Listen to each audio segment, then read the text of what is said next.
క్రీస్తునందు ప్రియమైన వారలారా, శుభాలు. ఎలా ఉన్నారు? బాగున్నారా? నిన్నటి దినము ఎలా గడిచింది?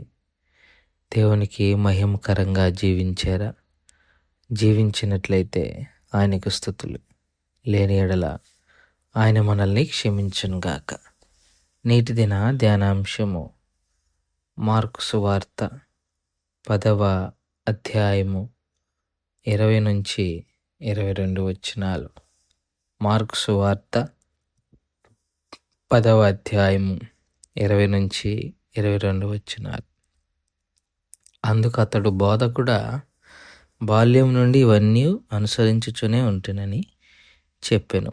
యేసు అతన్ని చూచి అతన్ని ప్రేమించి, నీకు ఒకటి కొదువుగా ఉన్నది. నీవు వెళ్ళి నీకు కలిగి ఉన్నవన్నీ అమ్మి బీదలకిమ్ము, పరలోకమున నీకు ధనము కలుగును. నీవు వచ్చి నన్ను వెంబడించమని చెప్పాను. దేవుని వాక్యాన్ని మన వినికిడిలో దీవించి ఆశీర్వదించును గాక. ఒక అధికారి యేసు ప్రభు వారి దగ్గరికి నిత్య జీవానికి వెళ్ళాలంటే నేనేం చేయాలి అని ఒక ప్రశ్న వేసినప్పుడు దానికి యేసు ప్రభు వారు దొంగిలించవద్దు, నరహత్య చేయవద్దు, అబద్ధ సాక్ష్యం చెప్పవద్దు, తల్లిదండ్రులను సన్మానింపము, ఇవన్నీ చెప్తున్నప్పుడు ఆ అధికారి, ప్రభు, నేను వీటిని బాల్యము నుండే చేయుచున్నాను అన్నాడు. ఇక్కడ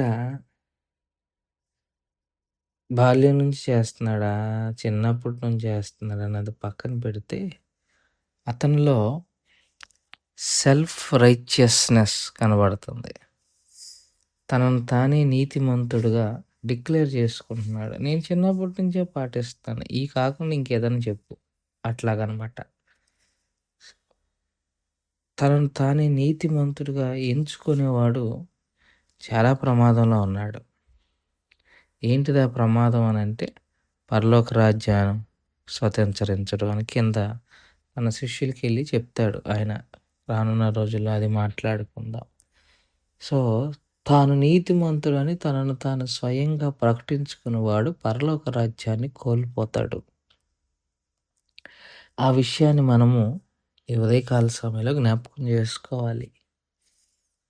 చిన్నప్పటి నుంచే చేస్తున్నాను, చిన్నప్పటి నుంచి నేను సండే స్కూల్కి వెళ్తున్నాను, యూత్లో ఉన్నాను, మరొకటి అయితే ఏంటి? అది నీది కాదు.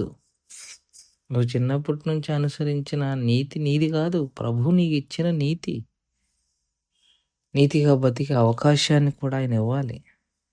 ఈ ధనవంతుడికి యేసు ప్రభు వారు చెప్పిన ఆ సమాధానం ఏమనిపించిందంటే, ఇవన్నీ మనకు తెలిసిన పిండే, కొట్టిన పిండే అని అనుకుంటున్నారు. కానీ ఒకటి నడతను స్థిరపరిచేది యెహోవాయే అని 39వ కీర్తనలో కీర్తనకారుడు ప్రస్తావన చేస్తాడు. సో ఈ ఉదయకాల సమయంలో ప్రియమైన వారలారా, ప్రత్యేకించి మనల్ని మనము నీతిమంతులుగా చూపించుకునే ప్రయత్నం మనం ఎంత చేసినా ప్రయోజనం లేదు. దేవుడే మనల్ని నీతిమంతులుగా తీర్చగలగాలి. అలా యేసు ప్రభు వారు ఆ విషయం చెప్పినప్పుడు, అతడు చిన్నప్పటి నుంచే నేను చేస్తాను అన్నప్పుడు వాడు మంచి మాట రాస్తాడు. మార్కు భక్తుడు, యేసు అతను చూచి ప్రేమించి కోప్పడలా, ప్రేమించాడు. సో యేసు సహజంగా ఎప్పుడు పాపిని ద్వేషిస్తూనే వాత్సల్యతను చూపిస్తాడు. పాపిని ద్వేషిస్తాడు ఆయన. కానీ తన కనికరమును, తన వాత్సల్యతను ఆయన జ్ఞాపకం చేసుకొని మనల్ని క్షమిస్తూ ఉంటాడు. ఇక్కడ కూడా అతగాడు అడిగిన ఆ యారగెన్సీ, ఆ పొగరుతో కూడిన ఆ సమాధానం యేసుకి కోపం పుట్టించకపోగా ప్రేమ వచ్చింది. ప్రేమ వచ్చి ఆయన అన్నాడు, నీకు ఒకటి కొదువుగా ఉన్నది అన్నాడు. ఏంటిదా కొదువుగా ఉందంటే డబ్బు వ్యామోహం, డబ్బు మీద పిచ్చి. తర్వాత వచ్చినలో చూస్తాం, మిక్కిలి ఆస్తి గలవాడు అతడు. అందుకే డబ్బులు అమ్మటం అన్న కాన్సెప్ట్ వాడికి పడలా. వాడు చేస్తున్నదల్లా ఆ డబ్బును ఎట్లా పెంచుకోవాలని.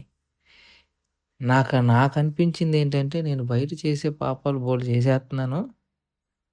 ఇక్కడికొచ్చి మాత్రం నీతిమంతుడిగా నేను మారిపోవాలి. నీతిమంతుడిగా ఉండాలి. నీతిగా జీవించుచు నేను జేసుకోవాల్సింది నేను జేసుకోవాలి అన్న ఉద్దేశ్యం కలిగిన వాడై ఉన్నాడేమో! అందుకే యేసు ప్రభువారి దగ్గరకొచ్చి ఆ ప్రశ్న వేశాడు. ఎప్పుడైతే వెంటనే వాడి హృదయ రహస్యంలో ఎరిగిన ప్రభువు నీకొక కొరత ఉందని జెప్పాడు. ఏంటిది ఆ కొరత అంటే డబ్బు. అంతే లేచి ఎళ్ళిపోయాడు. వ్యసన పడ్డాడు ఎళ్ళిపోయాడు.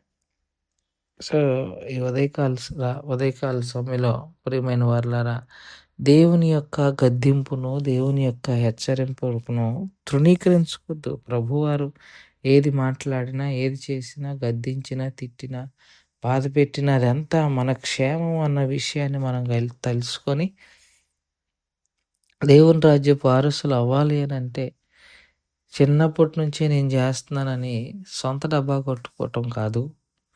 ప్రభు మనకి కిరీటాలు దయచేయాలి. ఆయన వైపు చూస్తూ మన జీవితాన్ని కొనసాగించుకోవాలని మనవి చేసుకుంటూ ఈ మాటలను ఇంతటితో ముగించుకుంటున్నాను. దేవుడు దీవించి ఆశీర్వదించునుగాక. ప్రార్థన చేసుకుందాం. మమ్మల్ని మిక్కిలిగా ప్రేమించిన మా ప్రియ పరలోకపు తండ్రి, మీ పాదాలకు స్తోత్రాలు. చెప్పబడిన వాక్యాన్ని బట్టి మీకు స్తోత్రాలు.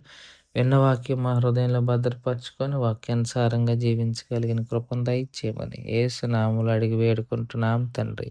ఆమేన్. God bless you.